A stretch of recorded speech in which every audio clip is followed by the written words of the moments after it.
Welcome to the BEZA Performance live stream. Today we've got Randal Weidenaar from VP Culture, who is a BEZA associate. We do a lot of stuff together on culture, obviously. That's the whole idea. And today we're going to be talking about culture change and particularly some impediments to getting the culture change. So welcome, Randal.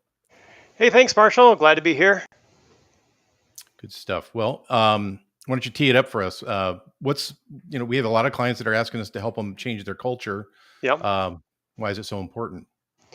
Good question. Why is culture so important? Well, Peter Drucker famously said, he was the father of all management science. He said, culture eats strategy for lunch. And what does he mean by that? Well, culture is, in my simplest definition, it's the emotional current within your organization. So just imagine yourself, you've been in Missouri. We call float trips affectionately. We go down our rivers and put our favorite beverages in the canoe. And we just float down the river. But if you can imagine, if you've ever turned that boat around and try to paddle against the stream, it gets exhausting and hard, and eventually you wear out and the current just takes you along anyway. So that's what you want. You want your current going in the right direction, of course. But if you create a powerful emotional current within your organization, that's your culture, where everyone is doing and moving in the right direction. And why emotion? Emotion in Latin means to move towards. It makes people feel like doing the right thing. Yeah. So that's what culture does. It upregulates your operating system so that you want to move in the direction that everyone else is moving in. So it's a collective idea and thing that your leadership can build intentionally to create that current within your organization. So that's my simple definition of it.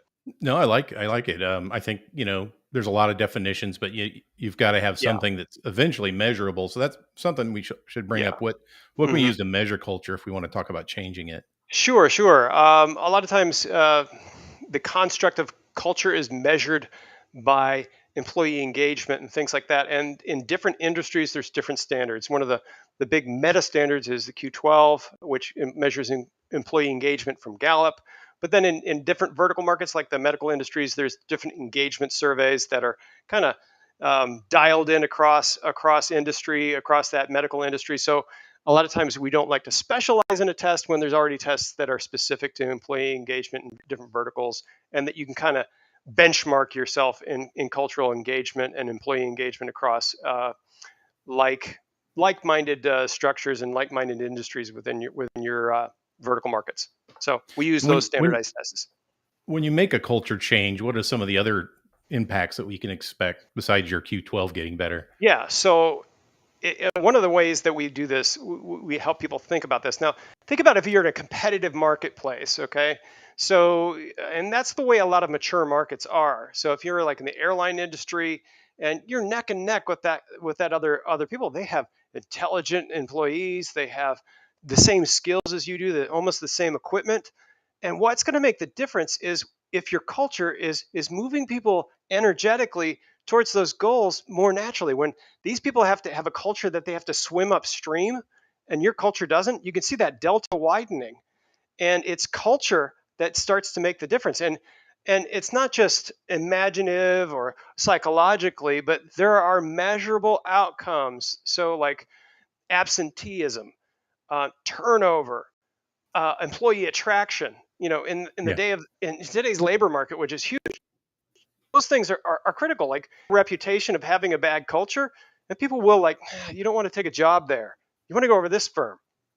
Yeah. So that's the attraction factor. And once they're there, it lowers absenteeism. It increases quality outcomes. So like if you're in manufacturing, so you'll have fewer errors. So imagine what the cost of that will be over the length of their culture development Mhm. programs. I mean, just think about turnover in itself. One employee that leaves your organization is equivalent to half their salary. So you're talking 25 to 50 to $100,000 each time someone leaves and goes to your competitor.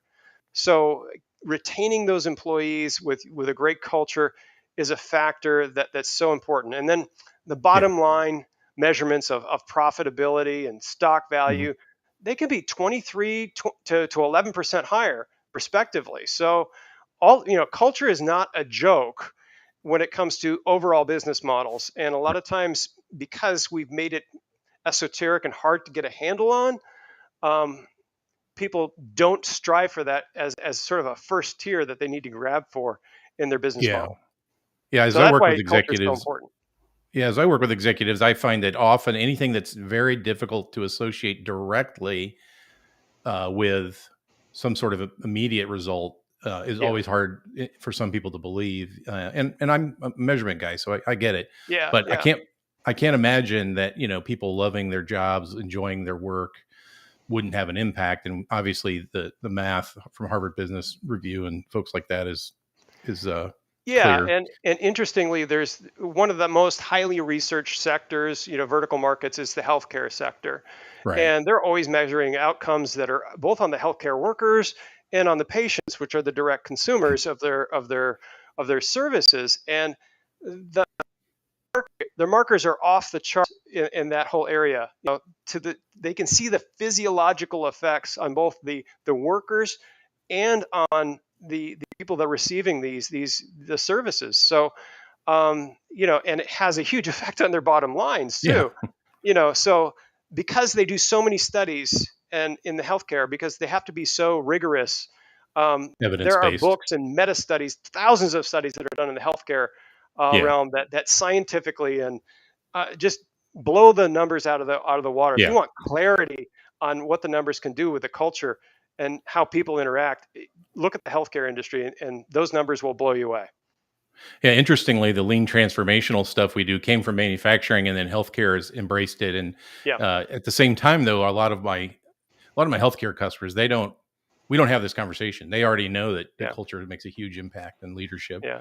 So, well, we promised we'd talk about change today and the Sure. impediments to it. So let's talk about some of the psychological um, challenges to making changes. If culture is in Yeah. fact the psychological stream you're Yeah, in, let's or, pivot to that. to use your So metaphor. I've got an HBR article here on the screen that basically outlines some points as to why change efforts fail. And we've all been in organizations when the management rolls out this big new idea and it goes da da da, and but it's the consultants, it's the McKinseys, it's the Deloittes that get a big picture because they've helped see the meta picture, the longitudinal studies of how what's the commonality in change failure. Okay, so if you're trying to change culture, which is a big, huge change that you're trying to implement, what are some of the big things that cause it to fail? So number one thing is, which is across the board and not just HBR, but McKinsey, they talk about you need a change story. People need to know, like, why am I changing? Why are we doing this? What's the why behind this? That it needs to be clearly articulated. And a lot of times, in this article and other articles, there sometimes it's just external, extrinsic, and sometimes you are fighting for your life. Like when, recently when Boeing went through some of the errors with the 737 Max, they had sort of a come Jesus moment where they had to shift their culture. They knew that they had to retool some fundamental things. So that was a big change story. Okay, but a lot of times you don't have this manufacturing crisis. Everyone's sort of content that we're just sort of marginally competitive instead of being maximally competitive. They're comfortable, so why change? And when we do VP culture, I tend to stress the esoteric, the what I call intrinsic reasons. There's a lot of intrinsic values that help the individual go through life and go through work healthier, happier, more productive, better career on all levels. It changes the intrinsic environment for everyone on the team. And so that's a great change story. Like, let's make life better for all of us, all of our customers, and that gets translated into your home life as well. So there's a great reason to have an intrinsic change study instead of just being smacked along by an extrinsic, like we're going to go out of business, so we better hurry up and change. So that's number one. So You need a change story. okay, what's number two? Number two is communicating that effectively. So a lot of times you get the big all hands meeting, and we're like, we're going to change, and we got to change. Here's our change story, ta-da! And then you never hear about it again. It's like, yeah, we got to change. We got that effort, and we got some plaques on the wall, and we got a few initiatives, some KPIs that maybe have changed, but the day-to-day habits, you don't hear about it anymore. So the communication, they've measured it, it trickles down to like 0.01% of all communication about is really about the change effort. That's minuscule amounts of talking about that really has to take up a much larger share of your overall communication. So that's number two. So you have to have a system in place that routinely communicates these concepts. Dr. Henry Cloud, who's a big consultant in the area of management and leadership, he said the role of leadership is to focus the mind of the individual on what's important, and that requires constant communication. So that's number two, constant communication of those big ideas of change. And then number Number three? three is what we call the capabilities trap. Aha, So that's yes, our big conversation. So let's jump in. What's okay. the capabilities trap? All right, so we're going to do a few things. So this is a concept that was developed by MIT, the capabilities trap. So it's a trap that happens just about every single time in organizations when you try to change, when you try to add new capabilities into an organization. That's why they call it the capabilities trap. So imagine if you got a chart here.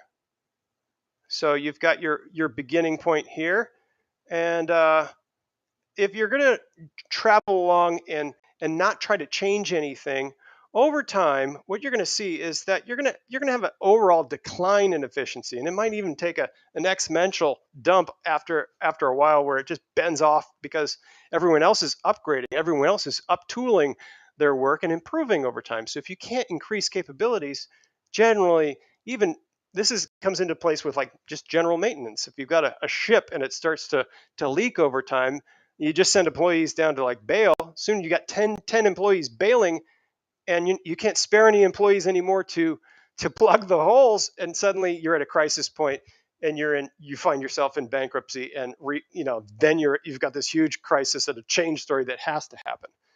So the capability trap, so say we want to go to this point in our chart over here. So we want to aim higher. Let's even aim a little bit higher than that. Let's see. Let's go somewhere high in the chart. Okay, so we want to go there. So what it looks like, and what MIT has shown over time, is what happens is you take this steep dip in efficiency before you start to climb back up and reach your overall goal. So you end up dipping down and then moving up. And it's this dip down here, that trough, that's usually where all the people are exiting the change program. That's where your change program fails, because a lot of psychology kicks in at that point, and That's people your use terrifying confirmation trough. bias. Yeah, it's a terrifying trough. So this is the capabilities trough. Everybody's all excited, and then blah, it dives down, and people get off the change train, so to speak. And you'll start to hear people like, yeah, we've tried this before, it never works. And so what they say in MIT is this is where people start going back to their shortcuts. Like, let's just go down in the basement and bail. We'll just keep bailing the boat because we know that works. That's worked so far. So so what's happening at the trough? What makes the trough happen? That's a question we frequently get. Well, it seems pretty obvious. Like, if I'm going to say, hey, we've got a new piece of software, the software is going to increase our efficiency, but the old software everyone knows, but now we have to take people offline, retrain them, and then they have this learning curve of, like, it gets painful down here before you start to learn new things, before you start getting good at the new software. Okay. So there's also these things called in your basal ganglia. This is the neuroscience angle of it. Are we is actually inhibited and defaulted to no. So if something's new in our environment, it's not going to do that, because the brain inhibits that so that it doesn't pass through your let's do that habit, let's run that routine. So it takes several opportunities. You've got to run that new routine 20, 30, 50 times before that new routine passes through that brain gateway, and your brain actually says, okay, now this is the new default habit. It's on. We will inhibit the other one. The funny thing is, if you got an ingrained habit, it's never gets inhibited. It's always still on in the background somewhere. So it's very easy for people to offboard at this point and just go back to default, which is back on this thing. And they say, look how much more efficient we. I told you so. So there's that Daniel Kahneman confirmation bias heuristic thing. I told the management that this change idea was dumb, and they're like, but they don't see that in 6 months, a year, they're going to be down here, and the competition's going to be up there. So change story has to be good, communication has to be constant, and you have to really be mindful of this capabilities trap that it's going to come up and get you. It's the inevitable part of every change process. And that's true of Sure. culture as well. You're not going to get out of this one because you decided to change culture. Like everything's going to be great tomorrow. People are going to like, hey, we tried that stuff and it didn't work on our team. You Yeah. have to be prepped that, yeah, it's not going to work so well the first time you pull it out of the box. You had mentioned a DNA sequencing example, but I don't remember it. Yeah. So Can you talk MIT about did a that? study, like this isn't just Oh, okay. about, like you think like, oh, this is just only for line workers in McDonald's or something like that. But MIT's in Boston, so they always run these tests of like, yeah, we're going to go to the DNA sequencing lab down the street and see how they do it. And they had things, when they first started doing it, it was like, it was a new technology back when they first ran the study, and so they had a couple of DNA sequencing things for a couple of universities and a couple of bio labs here and there. But then as it caught on, these things started piling in. And then, people would be calling in favors to the boss, and the boss would be like, hey, put MIT sample ahead of the other guys. You know, Yale Medical Center just called. They want their samples ahead. So they're constantly restacking the sample, and they basically never got anything done. And heaven forbid you were like some unimportant study center from somewhere in the Midwest. You just never would get your thing on top. So it took them years to go through this capabilities trap to develop a lean system that actually efficiently did sort of a pull system where they would efficiently always do the things and just keep moving. They didn't have to constantly like, which sample are we working on now? Which is the next step? Where do we go? It was chaos, but over time they were able to make this change once they realized that they kept off ramping at this point in the trough. So, but it took scientists who got in this trap and gotten the confirmation bias several times to get off that ramp. They had to realize it that this was a pattern and that they need to be prepared for it. So what's the best way to kind of avoid the big dip is the problem, right? People get scared and they bail. I mean, Yeah, leadership bails, right? yeah. So how do we avoid that? Well, so you have to educate people that this is coming. When you are humble in your approach, and say humbly, we're all going to work on this, and it's going to be hard, not easy. So this isn't a jog that we're all just going to be like, oh, we're there already. No, this is going to be difficult. So you set them up for what's ahead of them. You make clear expectations, and then you also have to, you have to start to increase capability of people. At this level and this level, you have to have management set up so that they can do this. Like if I pull 6 people offline, what invoicing? Like I was talking to a whole finance department out to retool them, and it's like sales wasn't getting their invoices done anymore. So it's like, what are we going to do? So you have to be prepared with it. You're going to need an increased amount of labor, and you're going to have your line leaders prepared to be keeping people accountable, going, yeah, I know this is harder, I know this isn't working as well, I know the other way was more efficient, but we're going to keep on this path. Because if your line leaders and your supervisors and managers aren't paying attention, it'll be sort of the passive aggressive default. They'll just stop doing it. And if you're not keeping people accountable and keeping people on it, keeping that communication up, you'll come back in 3 weeks. It's like, I thought we were learning the new software. Yeah, that didn't work, so we went back to the old software. Wait, we just lost 3 weeks? you know, you could see how this cycle perpetuates, and eventually they wear out the management, and the management gives up Yeah. on it too. So you have to be prepared with the personnel, the time, and the whole curve is coming. So it's kind of like, What, get ready, going up the roller coaster before you go down. one of the things we do is we call this the law of small projects. We make the project, we break it down into smaller wins that Yeah. each has its own impact, but it basically keeps us out of that trough. Can you talk about just the whole idea of Yeah. So thinking that so through? yeah. So this is another scientific principle. We've talked about this as well. So let me change the color here. So like, what if we did this a little bit differently? And this is a principle that I like to. So if we want to go all the way up to this new point over here, and the line looks something like that. That's the trajectory we want to take. What if instead of like, hey, we're going to take everyone offline for 2 years and teach them a new culture? That would be this huge trough.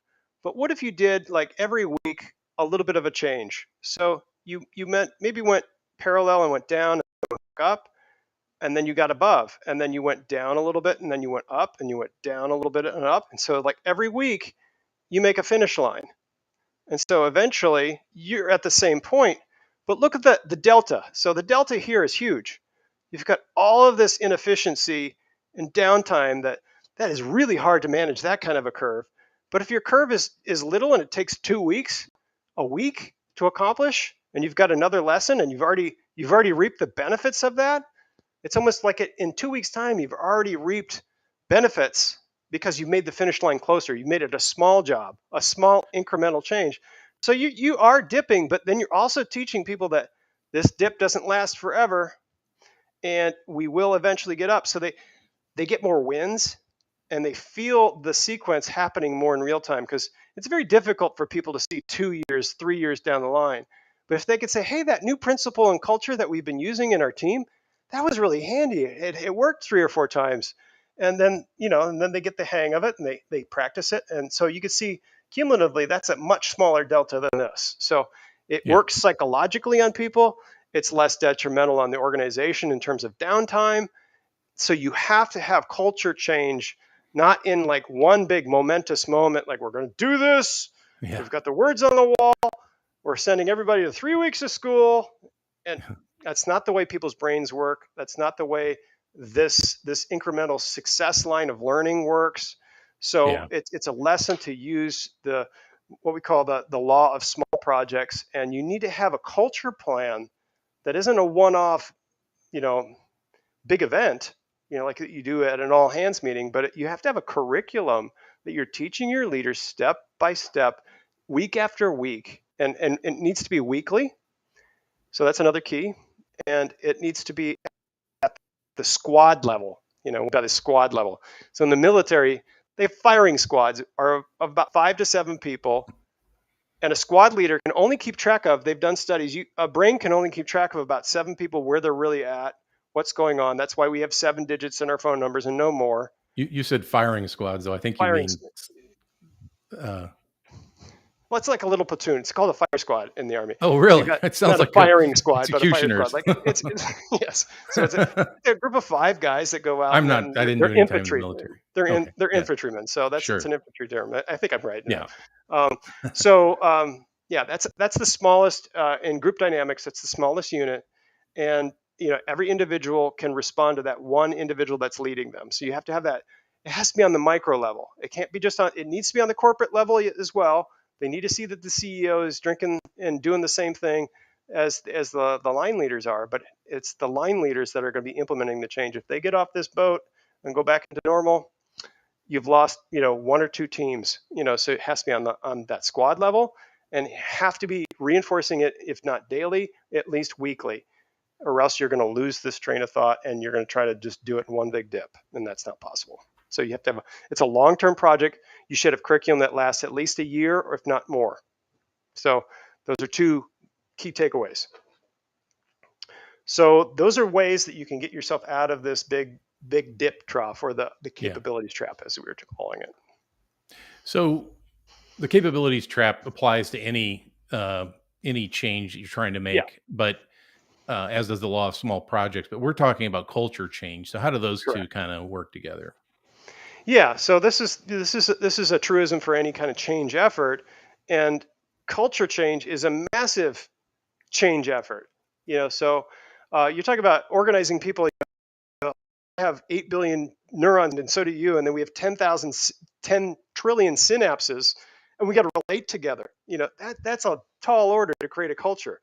So we need to simplify this and make it easier. So um, how it relates to culture is that you have to have, like we said, an intrinsic change story. So it needs to be something like in the VP culture, we focus on what it's changing in you. The leadership is supposed to help the individual find who they really want to be, and then collectively, they're all going in that same direction. So communicate that change story, and that's something that needs to be found, and that's what we've developed over time to find that singular purpose, which is valuing people, which is something that every organization is creating value for people, with people, and that's what organizations essentially come down to. It's valuing people. It's not extracting things from people. It's valuing people, creating value for others. And when people are involved with that, the science shows that that whole organization and every individual will start to thrive. And that's the key focus point. Then So every obviously, oh, business sorry, goal go ahead. follows that whole format of valuing people. So we talk about VP culture as valuing people culture, and that's Correct. the single thing that motivates all people. And we've had Correct. some live streams about that. Why don't we dig into that just enough to kind of explain what we mean by that being the one thing that we focus on, even Sure. though Sure. we focus on profit and all sorts of metrics, but there are Yeah. lagging indicators. And Yeah. so, what's the deal with Yeah, valuing so the people? primary indicator, the primary, when we when we really examine and when neuroscientists have dug into people, the past 20 years of what's going on in the brain, how are people functioning, they're finding out that people are start to thrive in the valuing space. And when I can look at organization, whether you're providing an airline service, providing something, you're always trying to create value for humanity. Now, you can make money by extracting stuff from money, and that's still in the sphere of business. But you look at the most successful businesses that work over time, are the great ones. They're the ones that consistently create value for their customers. And Gallup has done studies that those organizations have a 23% higher share of wallet, meaning higher share of that person's um, consumer choices in their domain because of the way they feel treated by that organization. Okay, so it has bottom line effects, individual effects, and then organizational effects. So that's kind of what VP, valuing people, kind of cultures create. So that's always what I put forward as this is really your primary target with your culture rather than trying to come up with lesser values. So that's it in a nutshell. So, if we wanted to give folks just a few bullets to kind of wrap up on how do you avoid the capabilities trap and then pursue Yeah, culture so change, how would you sum it up? let me try to put 5 points forward here if I can get my whiteboard to go up. So number one, change my thing to black here. Number one, have that change story. And my recommendation is that change story be intrinsic, not just like, hey, we're going to go out of business. Hey, we're going to make more money if we do this. People will be like, hey, this is going to be better for you and all of us, and our lives are going to change for the better. And you're going to be a happier person, not only now, but for the rest of your life if we do this well. That's a great story. And I've seen, people from welders, fabricators, to hospital workers all buy into that story. Like, yeah, that's what I really want. And so that's a powerful change story. So you need that. You need to communicate. So you need to have regular communications with your organization. So that means you need to have a curriculum that's broken down into has one singular focus, but it's broken down to weekly focuses for your individual squad leaders. Okay. So that's the best, the most optional, or that's what the number three is, that it has to be on the squad level. Okay. And what I mean by that is that your individual line leaders are the ones that are going to lead the charge in that, like your sergeants. Interestingly enough, the war in Ukraine, one of the reasons why the Russian soldiers are struggling is because they don't have non-com officers. So they don't have the sergeants and things. They just have an officer class and privates. So there's a lot of sitting around. It's just not a good group dynamic to run an organization. So communicate on the squad level. And then number four is you have to have that singular destination. of your culture. And a lot of times people don't have that. I often ask people, what's the one thing that your leadership program leads to? And they're just stone silent. Where's the one place that you're leading your culture to? Yeah, they Don't could know. maybe tell you 20 things, but they can't tell you one thing. Yeah. What are Yeah. 20 good leadership principles? Well, yeah, I can rattle that off, but your people need one thing that is sort of the prime directive in their minds. So imagine if you're saying, hey, does this create value for my team and for my organization and for the people that I serve? I can make a lot of decisions based on that. And that's a powerful tool to give that singular destination that your leaders can, instead of saying, I'm leading to profits, I'm leading to innovation, and oh, let's tag some good people stuff on the side too. Well, which is it? When it push comes to shove, what gets shoved? Well, if value in people is always there, all of those should actually line up. You should have innovation, you should have good profits, you should have valued people, but they follow and align behind that singular destination of valuing people. So that's number 4. And then 5 is have the curriculum. You need a plan that's broken down. And a lot of times, people will come in with a rah-rah concept, but no curriculum. They'll have leadership principles, but no singular thing. They'll do it for their senior leaders, but not for their squad leaders. They won't talk about it very much. They won't have regular meetings. It's not a part of their day-to-day digest, and they have no change story of where they're going. So without these 5 components, you're gonna struggle to have a change story and a change. You're going to struggle to attain a cultural change in your organization, is what I'm trying to say. Well, that's great, Randall. Thanks for doing the wrap up. Folks, if you want to learn more about Randall's approach, you can go to vpculture.com or come to bezaperformance.com, and both of us can help you with your thinking on how you want to change culture, that kind of stuff. So until next time, Randall, I think we'll do this again next month. Yes, in Yep. July. So we'll, I'm not sure the topic, but it'll be on culture change with Mr. Randal Weidenaar. Thanks for Thanks, Marshall. joining us again today. Thanks a Thanks for bunch. having me out here for this warm afternoon in Missouri. My pleasure. See ya. All right. Thanks.